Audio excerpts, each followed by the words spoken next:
ನಮಸ್ಕಾರ ದೊಡ್ಡಬಳ್ಳಾಪುರ. ಪ್ರತಿ ಶನಿವಾರದಂತೆ ಈ ಶನಿವಾರ ನಾವು ನಿಮ್ಗೆ ಆಂಜನೇಯ ಸ್ವಾಮಿ ದೇವಸ್ಥಾನ ನೋಡ್ತಾ ಇದೀವಿ. ನಾವು ನಿಮ್ಗೆ ಗಿಡ್ಡಾಂಜನೇಯ ನೋಡಿಸಿದೀವಿ, ದಕ್ಷಿಣಾಭಿಮುಖಿ ಆಂಜನೇಯ ಸ್ವಾಮಿ ದೇವಸ್ಥಾನ ನೋಡಿಸಿದೀವಿ. ಅಲ್ಲಿ ಆಂಜನೇಯ ಸ್ವಾಮಿ ಇಲ್ಲಿ ಒಳಗಡೆ ಇರೋಂಥ ವಿಗ್ರಹ ನಿಂತ್ಕೊಂಡು ಆಶೀರ್ವಾದ ಮಾಡ್ತಿರೋ ಹಾಗೆ ಆಂಜನೇಯ ಸ್ವಾಮಿ ಇದೆ. ನೀವು ದೇವ್ರನ್ನ ನೋಡಿದ್ರೆ ನಿಜವಾಗ್ಲೂ ದೇವ್ರ ನೋಡ್ತಾ ಇದ್ರೆ ನೋಡ್ತಾನೆ ಇರ್ಬೇಕು ಅನ್ಸುತ್ತೆ. ಈ ದೇವಸ್ಥಾನದಲ್ಲಿ ಅಷ್ಟು ಸುಂದರವಾಗಿದೆ. ಆಂಜನೇಯ ಸ್ವಾಮಿ ದೇವಸ್ಥಾನ ಇರೋದು ನಮ್ಮ ದೊಡ್ಡಬಳ್ಳಾಪುರ ರೈಲ್ವೆ ಸ್ಟೇಷನ್ ಅಲ್ಲಿ ಶ್ರೀ ಪ್ರಸನ್ನ ಆಂಜನೇಯ ಸ್ವಾಮಿ ದೇವಸ್ಥಾನ.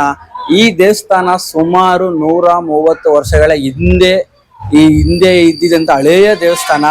ಈಗ ರೋಡ್ ಎಲ್ಲ ಆಗಿ ಸ್ವಲ್ಪ ದೇವಸ್ಥಾನ ಎಲ್ಲ ಅಭಿವೃದ್ಧಿ ಆಗಿ ಇವಾಗ ಚೆನ್ನಾಗಿ ಮಾಡಿದ್ದಾರೆ. ಇಲ್ಲಿನ ವಿಶೇಷತೆ ಏನು ಅಂದ್ರೆ, ಈ ದೇವರಿಗೆ ಅಭಿಷೇಕ ಮಾಡ್ತಾರಲ್ಲ, ಆ ಅಭಿಷೇಕ ಕೊಡಿದ್ರೆ ನಮ್ಮಲ್ಲಿ ಏನೇನು ಕಾಯಿಲೆಗಳಿರುತ್ತೆ, ಏನೇನು ರೋಗಗಳಿರುತ್ತೆ ಎಲ್ಲ ಹೋಗುತ್ತೆ ಅನ್ನೋ ನಂಬಿಕೆ ಇಲ್ಲಿ ಸುಮಾರು ವರ್ಷಗಳಿಂದನೂ ನಡ್ಕೊಂಡ್ ಬರ್ತಾ ಇದೆ. ಮತ್ತೆ ವರ್ಷದಲ್ಲಿ ಒಂದ್ಸಲ ಜಾತ್ರೆ ಮಾಡ್ತಾರೆ, ತುಂಬಾ ವಿಶೇಷವಾಗಿ ವಿಜೃಂಭಣೆಯಾಗಿ ಮಾಡ್ತಾರೆ. ಇಲ್ಲಿ ನೀವು ಜಾತ್ರೆಯಲ್ಲಿ ವಿಶೇಷತೆ ಏನು ಅಂದ್ರೆ, ಇಲ್ಲಿ ಪಲ್ಲಕ್ಕಿ ಮತ್ತೆ ಕೀಲ್ಕುದುರೆಯಲ್ಲಿ ತುಂಬಾ ಚೆನ್ನಾಗಿ ಮಾಡ್ತಾರೆ.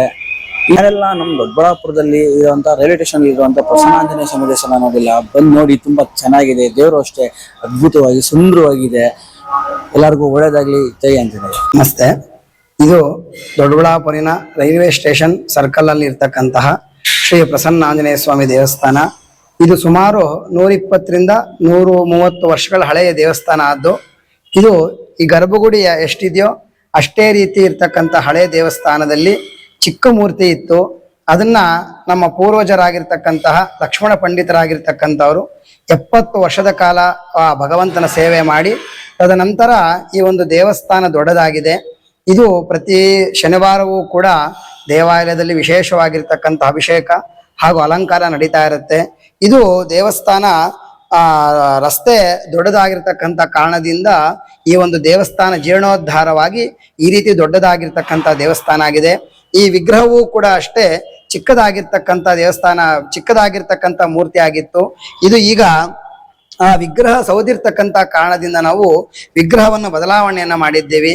ಇಂದಿಗೂ ಕೂಡ ಸ್ವಾಮಿಗೆ ವಿಶೇಷವಾಗಿ ಅಲಂಕಾರಗಳು ಮತ್ತೆ ಪೂಜೆಯಿಂದ ತುಂಬಾ ವಿಜೃಂಭಣೆ ನಡೀತಾ ಇದೆ. ಹಾಗೂ ಪ್ರತಿ ವರ್ಷವೂ ಕೂಡ ಹನುಮ ಜಯಂತಿ ಪ್ರಯುಕ್ತವಾಗಿ ಈ ದೇವಾಲಯದಲ್ಲಿ ಸ್ವಾಮಿ ಪೂಜೆ ವಿಶೇಷವಾಗಿ ನಡೆಯುತ್ತೆ. ಕೀಲುಕುದುರೆ ಹಾಗೂ ವಿಶೇಷ ಪಲ್ಲಕ್ಕಿಯಿಂದ ನಾವು ಸ್ವಾಮಿಗೆ ವಿಶೇಷವಾಗಿರ್ತಕ್ಕಂತಹ ಪೂಜಾ ಪುನಸ್ಕಾರವನ್ನು ಮಾಡ್ತಾ ಇದ್ದೀವಿ. ಹಾಗೆ ಪ್ರಸಾದವೂ ಕೂಡ ವಿಶೇಷವಾಗಿ ನಾವು ಮಾಡ್ಕೊಂಡು ಬರ್ತಾ ಇದ್ದೀವಿ. ಇನ್ನು ಮುಂದೆ ಇದೇ ರೀತಿ ಈ ದೇವಾಲಯ ಅಭಿವೃದ್ಧಿ ಆಗಲಿ ಅಂತೇಳಿ ನಮ್ಮ ದೇವಸ್ಥಾನದ ಪ್ರಸನ್ನ ಆಂಜನೇಯ ಸ್ವಾಮಿ ದೇವಸ್ಥಾನ ಟ್ರಸ್ಟ್ ಅವರ ವತಿಯಿಂದ ಈ ದೇವಸ್ಥಾನ ಇನ್ನೂ ಕೂಡ ವಿಜೃಂಭಣೆಯಿಂದ ಮುಂದಕ್ಕೆ ಬೆಳೀಲಿ ಅಂತೇಳಿ ನಾವು ತುಂಬಾ ಪ್ರಾರ್ಥನೆಯನ್ನ ಮಾಡ್ತಾ ಇದ್ದೀವಿ. ಪ್ರಸನ್ನ ಸ್ವಾಮಿ ದೇವಸ್ಥಾನ ಸುಮಾರು 120-130 ವರ್ಷದ ಇತಿಹಾಸ ಇರ್ತಕ್ಕಂಥ ದೇವಸ್ಥಾನ. ಈ ದೇವಸ್ಥಾನಕ್ಕೆ ಸುಮಾರು ಏನು ದೊಡ್ಡಬಳ್ಳಾಪುರ ನಗರದಾದ್ಯಂತ ಏನು ವೆಂಕಟೇಶಪ್ಪನವ್ರು ಇರ್ಬೋದು, ಕೃಷ್ಣಪ್ಪನವ್ರು ಇರ್ಬೋದು, ಮತ್ತೆ ಸುಮಾರು ಜನ ಸೇವೆ ಸಲ್ಲಿಸಿ ಹಿರಿಯರು ಅವರೆಲ್ಲರೂ ಇವತ್ತರ ನಮಗೆ ಏನು ಸಂಘ ಇತ್ತು. ಸಂಘ ಆದ್ಮೇಲೆ ಕೃಷ್ಣಮೂರ್ತಿಯವರು, ನಮ್ಮ ಶೇಖರ್ ಅವ್ರ ತಂದೆ ಮೂರ್ತಿಯವರು ನಮ್ಗೆ ಈ ಜವಾಬ್ದಾರಿನ ವಹಿಸಿ ಒಂದು ಟ್ರಸ್ಟ್ನ ಒಂದು ಮಾಡಿ ಆ ನೇತೃತ್ವದಲ್ಲಿ ಇವತ್ತು ಪೂಜಾ ಪುಸ್ತಕಗಳು ನಡೀತಾ ಇದೆ. ಇತಿಹಾಸ ಅಂತಂದ್ರೆ ಏನು ಸಂಘ ಇದ್ದಿದ್ದು, ಸಂಘ ಆದ್ಮೇಲೆ ಟ್ರಸ್ಟ್ ಆಯ್ತು, ಟ್ರಸ್ಟ್ ಆದ್ಮೇಲೆ ಏನು ದೇವಸ್ಥಾನ ರಸ್ತೆಗೆ ಹೊಟ್ಟೋಗಿತ್ತು. ರಸ್ತೆಯಿಂದ ಏನಿಲ್ಲ ಹೈವೇ, ಸ್ಟೇಟ್ ಹೈವೇ ಒಂದು ಮಾಡಿದಾಗ ದೇವಸ್ಥಾನ ನಾವು ಕೇಳಕ್ಕೆ ಬಿಡ್ಲಿಲ್ಲ. ಆ ದೇವಸ್ಥಾನ ಕೇಳಬೇಕಾದ್ರೆ ನಮಗೆ ಒಂದು ಸೋರ್ಸ್ ಮಾಡ್ಕೊಡ್ಬೇಕು ಅಂತಂದ್ಬಿಟ್ಟು ಅದು ಸುಮಾರು ಇಂಜಿನಿಯರ್ಗಳಾಗ್ಬೋದು, ಮಾಜಿ MLA ಸಾಹೇಬ್ರಾಗ್ಬೋದು, ಆಮೇಲೆ SP ಆಗ್ಬೋದು, ಎಲ್ಲರೂ ಬಂದು ಇದು ಮಾಡಿದಾಗ ನಮ್ಗೊಂದು 4 ಅಂಗಡಿ ಮಾಡಿಕೊಟ್ಟು, ಇಲ್ಲಿ ಮುಂದೆ ಇರ್ತಕ್ಕಂಥ ಒಂದು 4 ಅಂಗಡಿ ಮಾಡಿಕೊಟ್ಟು ಆ ಟೆಸ್ಟಿನ ಇದರಿಂದ ಏನೋ ಇವತ್ತು ದೇವಸ್ಥಾನ ಬಹಳ ಚೆನ್ನಾಗಿ ಏನು ಶನಿವಾರ ಬಂದರೆ ಭಜನೆ ಕಾರ್ಯಕ್ರಮ ಇರ್ಬೋದು, ದೇವಸ್ಥಾನದ ಡೈಲಿ ಬೆಳಗ್ಗೆ ಸಾಯಂಕಾಲ ಪೂಜಾ ಕಾರ್ಯಕ್ರಮ ಇರ್ಬೋದು. ಈ ಭಾಗಕ್ಕೆ ಈ ಪ್ರಸನ್ನ ಆಂಜನೇಯ ಸ್ವಾಮಿ ದೇವಸ್ಥಾನ ಈ ಭಾಗಕ್ಕೆ ಒಂದೇ ಇರೋದು. ಆದರೆ ವರ್ಷಕ್ಕೊಂದ್ಸತಿ ನಾವು ವಿಜೃಂಭಣೆಯಿಂದ ಹನುಮ ಜಯಂತಿ ವರ್ಷಕ್ಕೂ ಮಾಡ್ತೀವಿ ಡಿಸೆಂಬರಲ್ಲಿ.